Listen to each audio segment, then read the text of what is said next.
찬미하라 그의 성소 안에서 그지없이 크오셔라 주님을 찬미하라. 나팔소리 우렁차게 주님을 찬미하라. 시편 150편 2절 3절의 말씀으로 애청자 여러분께서 찬미의 영으로 가득 차게 되시기를 빌면서 레위기 23장의 말씀을 봉사하겠습니다. 주님께서 모세에게 이르셨다. 너는 이스라엘 자손들에게 일러라. 그들에게 이렇게 말하여라. 너희가 거룩한 모임을 소집해야 하는 주님의 축일들은 이러하다. 이것들이 나의 축일이다. 이렇게 말씀하시면서 이 축일이 쭉 열거되고 있는데요. 히브리 말로 축일이라는 낱말은 만남을 뜻하는 그 의미라고 해요. 여기서 만남의 천막이라는 말이 유래하고 있는데요.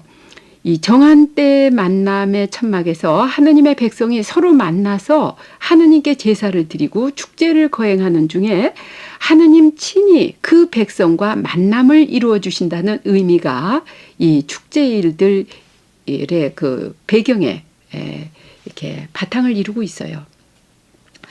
크게 봄과 가을로 나누어서 이 이스라엘의 축제가 둘로 분류가 되는데요.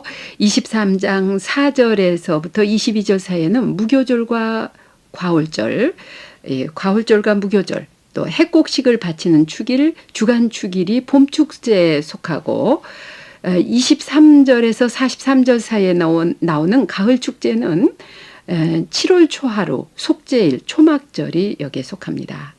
이 축제의 근본 의미는 거룩하신 하느님께서 당신 백성으로 삼으신 이스라엘 백성이 거룩하고 또 그 백성의 사제들이 거룩하고 그들이 바치는 제사와 제물과 성막이 거룩하고 그들이 차지하고 살게 될 땅이 거룩해야 한다는 것을 지금까지 말씀드렸는데 이제 그 사람들이 살아가는 절기와 시간 그 사람들 삶의 이 전체가 거룩해야 한다는 것을 시간까지 포함해서 거룩해야 함을 나타내는 것이 바로 이 축제의 의미라고 봅니다.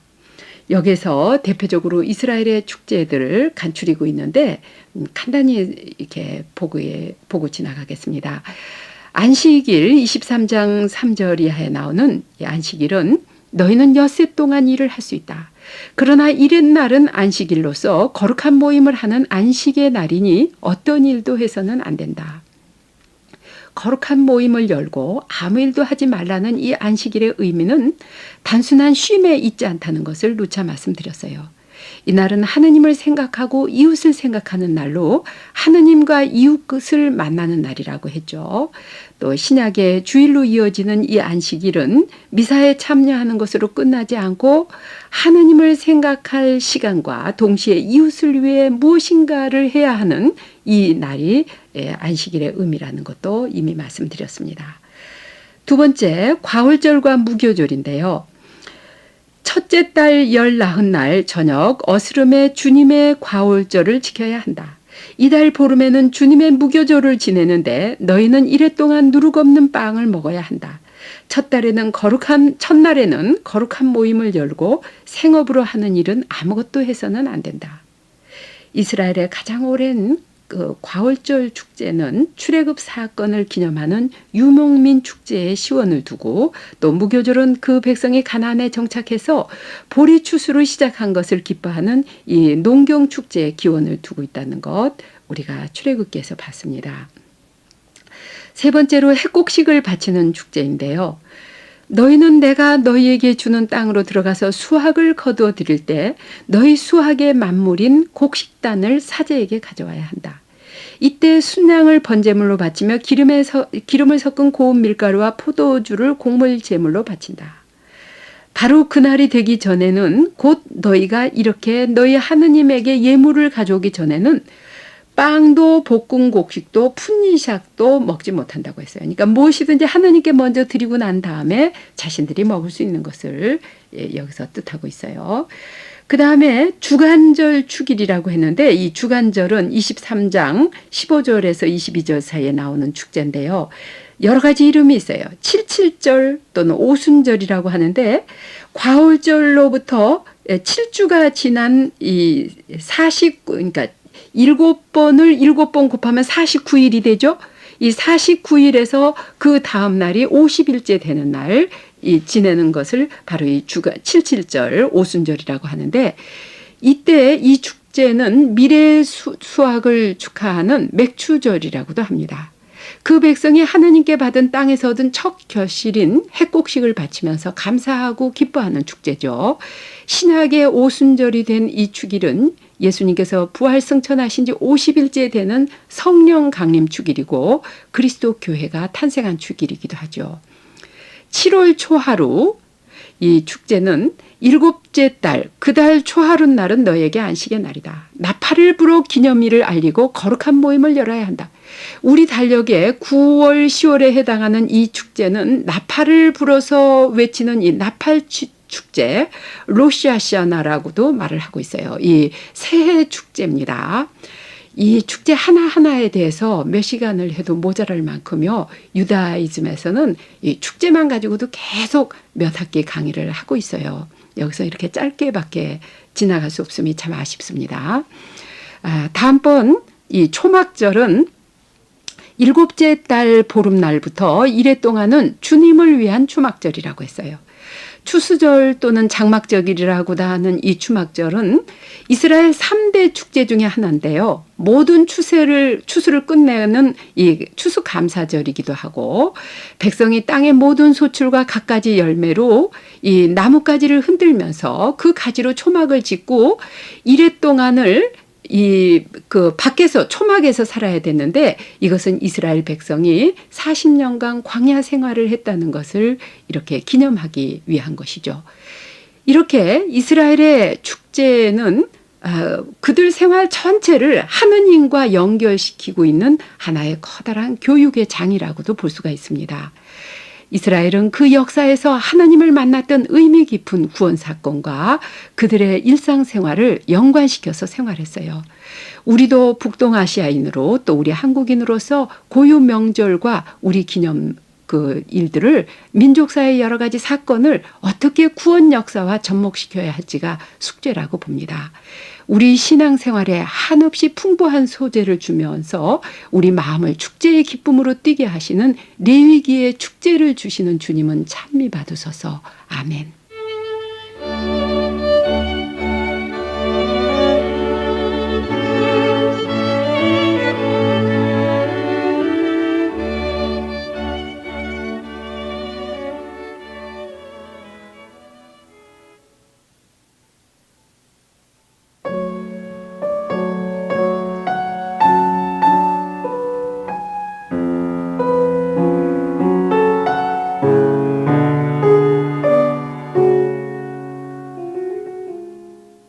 참예수님, 주님께 감사하라 노래 불러라. 고를 타며 우리 주께 노래 불러라.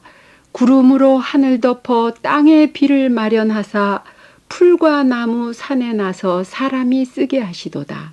시편 147편 7절 8절의 말씀으로 애청자 여러분께 주님의 축복을 빌면서 레위기 25장의 말씀을 봉사하겠습니다. 하느님과 이웃에 대한 사랑의 의무를 다하기 위해서 6일 동안 일을 하고 매주 7일째 되는 날 안식일을 지킨과 같이 6년 동안 경작해온 땅을 7년째 가서 쉬게 하라는 말씀입니다. 땅에까지도 자비를 베푸는 이 율법이 곧 안식년의 의도인데요. 이처럼 매 안식년에 땅을 쉬게 하는 것은 그 땅의 소출이 다 하느님께 속했다는 것을 고백하는 신앙의 선포이기도 했어요. 이에 따른 결과로 그 땅이 계속해서 농사를 지을 수 있는 그 땅으로 계속 수확을 내는 이 토지를 유지하게끔 만들어주기도 했죠. 25장 2절에서 5절의 말씀입니다. 내가 너희에게 주는 땅으로 너희가 들어가면 그 땅도 주님의 안식을 지켜야 한다. 너는 6해 동안 밭에 씨를 뿌리고 6해 동안 포도를 갖고 그 소출을 거두어라. 그러나 7째 해는 안식년으로 땅을 위한 안식의 해, 곧 주님의 안식년이다. 너는 밭에 씨를 뿌려서도 안 되고 포도원을 가꿔서도 안 된다. 내가 수확한 다음에 저절로 자란 곡식을 거두어서도 안 되고 내가 가꾸지 않은 포도나무에 저절로 열린 포도를 따서도 안 된다. 이것이 땅의 안식년이다.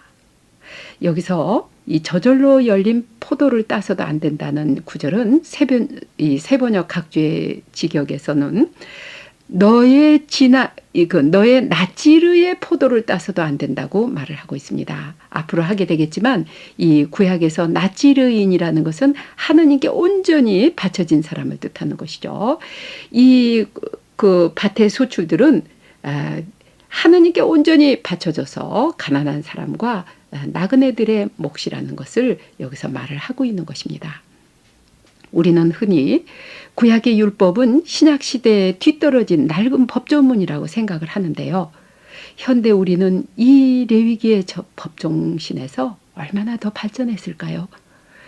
무자비하게 갈아붙이는 우리 농경지가 심한 병이 들어서 죽음의 문턱에서 가쁜 숨을 몰아쉬는데도 잠시의 수확을 올려주는 화학비료와 농약, 살충제, 제초제 이 모든 그 약품들로 땅의 죽음을 가속화시키고 있는 우리 시대는 온 인류가 합심해서 세상의 종말을 앞당기고 있는 듯합니다.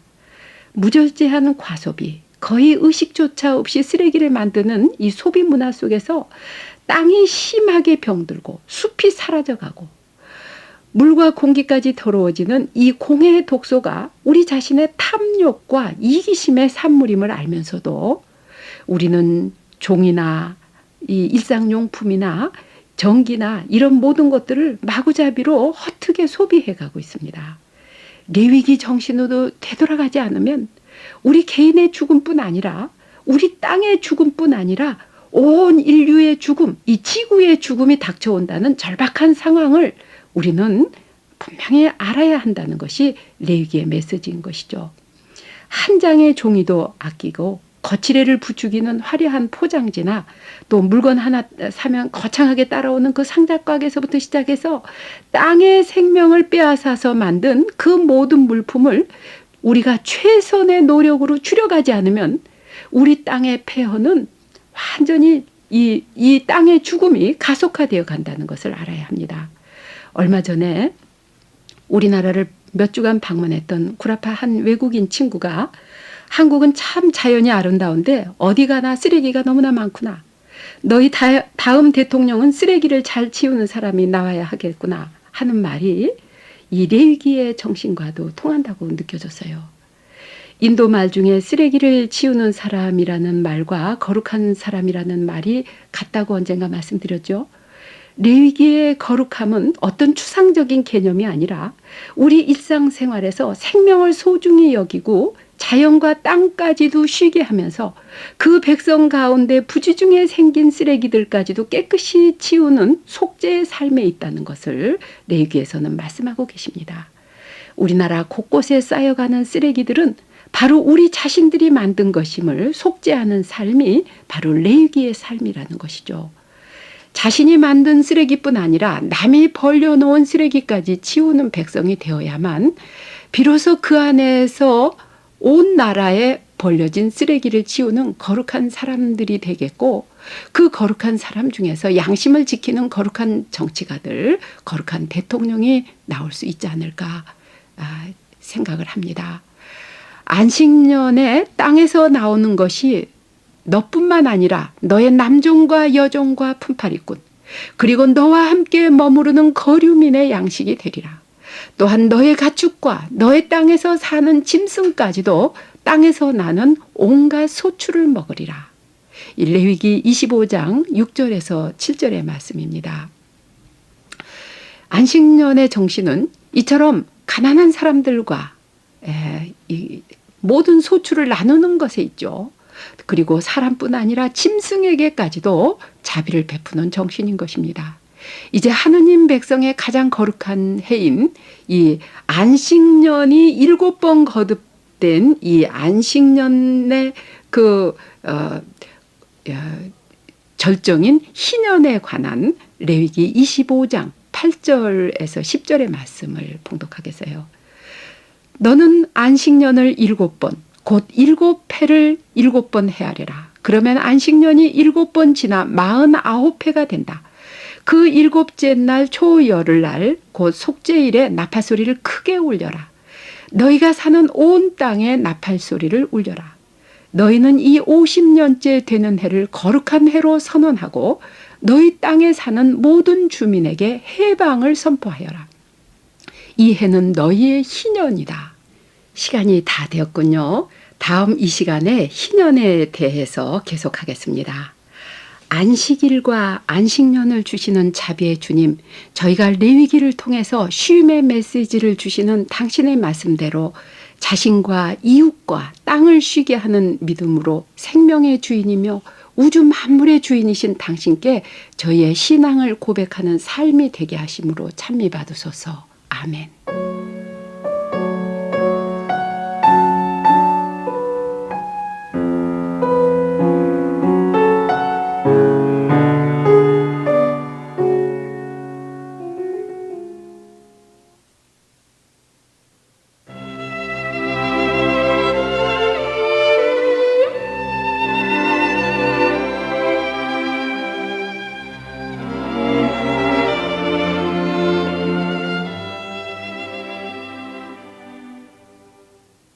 예수님, 주님을 찬미하라. 땅으로부터 산과 산 모든 언덕, 과일나무 채두루스들, 맹수야 가축이야 길짐승에 나는 새들, 너희는 야훼 이름 찬미들 하라. 당신의 이름만이 홀로 높으시도다. 시편 148편 7절 이하의 말씀으로 애청자 여러분 모두에게 주님의 축복을 빌면서 레위기 25장 희년에 관한 말씀을 계속하여 봉사하겠습니다. 희년은 7년마다 돌아오는 안식년이 7번 반복된 다음 해인 50년째 되는 해라고 했죠. 이 히브리어로 희년이라는 낱말은 순양을 가리키는 낱말과 같은데요. 염소 뿔 나팔을 불었기 때문이라고 말합니다. 희년이 선포될 때 염소 뿔 나팔을 이스라엘 전국적으로 불면서 거룩한 기쁨의 해가 선포된 때문이시죠. 이 희년의 근본 의도는 하느님 백성의 인격과 개인의 재산을 정당하게 재조정하기 위한 경제 사회적인 규제로 이 사회 정의가 이루어지는 법이라고도 볼 수 있겠습니다. 25장 8절에서 12절의 말씀입니다. 너희는 저마다 제 소유지를 되찾고 저마다 자기 씨족에게 돌아가야 한다. 이 50년째 되는 해는 너희의 희년이다. 너희는 씨를 뿌려서도 안 되고 저절로 자란 곡식을 거두어서도 안 되며 저절로 열린 포도를 따서도 안 된다. 이 해는 희년이기 때문이다. 그것은 너희에게 거룩한 해이다. 너희는 밭에서 그냥 나는 것만을 먹어야 한다. 이스라엘은 누구나 하나님의 백성으로서 존엄한 인격을 가진 자유인으로 살 권리가 있다는 것을 이 희년의 정신으로 나타내고 있습니다. 땅, 말하자면 모든 재산은 그들에게 주신 하느님의 거룩한 선물로서 혼자서 독차지해야 하는 것이 아니라 모두 공정하게 분배되어야 한다는 이 신앙 고백이 희년의 정신인 것입니다. 희년이 되면 농토는 그러기 때문에 이 땅이 본 주인에게로 돌아가야 했어요. 25장 13절에서 16절의 말씀입니다. 이 희년에 너희는 저마다 제 소유지를 되찾아야 한다. 너희가 동족에게 무엇을 팔거나 동족의 손에서 무엇을 살 때 서로 속여서는 안 된다. 너는 희년에서 몇 해가 지났는지 헤아린 다음 내 동족에게서 사고 그는 소출을 거둘 횟수를 헤아린 다음 너에게 팔아야 한다. 그 횟수가 많으면 값을 올리고 횟수가 적으면 값을 내려야 한다. 그가 소출을 거둘 횟수를 너에게 파는 것이기 때문이다. 이처럼 이 희년이 되면 이스라엘 사회 경제 불균형이 전부 이 율법의 보호 아래서 재조정되는 것이기 때문에 이스라엘에게서 매매 계약이라든지 이런 그 사고 파는 모든 문제가 희년을 중심으로 해서 이루어졌음을 보여주고 있어요. 또 25장 18절이 하는 너희는 나의 규칙들을 실천하고 나의 법규들을 지키며 실천해야 한다. 그래야 너희가 그 땅에서 평안히 살게 되리라. 그리고 땅의 열매를 내주어 너희가 배불리 먹으며 그곳에서 평안히 살게 되리라. 이 희년의 법규를 지켜야만이 평안히 살게 되리라는 것입니다. 그러나 역사적으로 볼 때 이스라엘은 이 희년을 지키지 않았어요. 그리고 모든 그리스도인들도 물론 희년의 정신을 전혀 지키지 않았어요. 이 희년의 정신을 조금이라도 지켜왔다면, 그리스도 교회가 지켜왔다면 우리 오늘날 우리 세계에 공산주의는 생겨나지 않았을 것이죠. 근데 우리는 구약 성서를 그냥 성서로 모시기만 했지, 성서를 읽기만 했지, 그것을 삶으로 살지 않았기 때문에 이러한 구약 백성들이 성서를 삶으로 살지 않다가 망했던 것처럼 신약의 그리스도 교도들도 성서를 공경하기만 했지 이렇게 살지 않았기 때문에 많은 이 세상에서 죽음과 부정부패와 이 땅의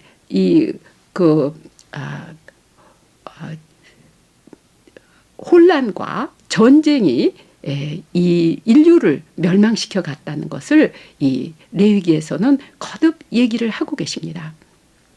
이스라엘의 역사를 놓고 볼 때 희년 정신이 지켜진 것은 아주 초기에 이스라엘이 그 가나안에 정착한 초기에 불과하다고 생각을 할 수가 있습니다.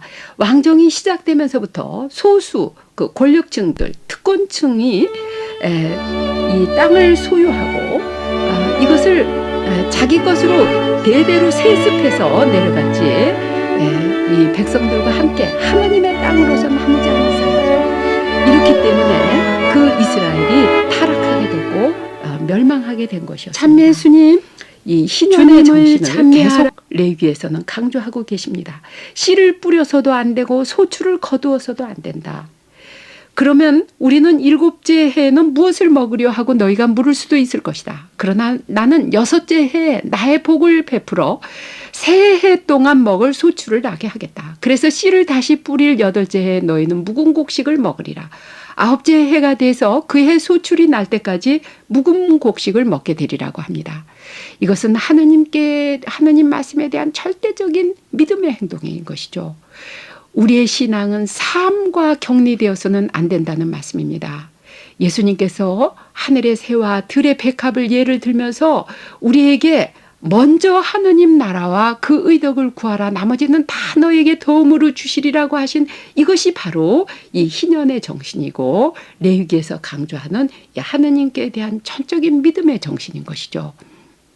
이 희년의 정신은 땅의 주인, 이 재산의 모든 우리들의 소유의 주인이 하느님이시라는 것에 대한 절대적인 신앙 고백이라고 말씀을 드렸어요. 하늘과 땅의 주인이신 주님께 이 땅을 절대적으로 개인이 소유하지 못한다는 것을 레위기 25장 23절 이하에서는 계속 강조하고 계십니다. 땅을 아주 팔지 못한다. 땅은 나의 것이기 때문이다. 이렇게 하면서 희년이 되면 다시 그 땅을 그 소유주에게 되돌려 주었고 또 집도 마찬가지였습니다. 우리가 이 세상에 잠시 살다가 지나가는 세상에서 땅의 모든 소유를 완전히 자기 것인 양 살면서 움켜쥐고 살다가 자신만 멸망할 뿐이 아니라 그 민족 전체를 멸망시키는 이런 불행에 떨어지지 않도록 기도해야 되겠습니다. 희년을 주시는 주님, 저희가 희년의 정신으로 살게 하심으로 찬미 받으소서. 아멘.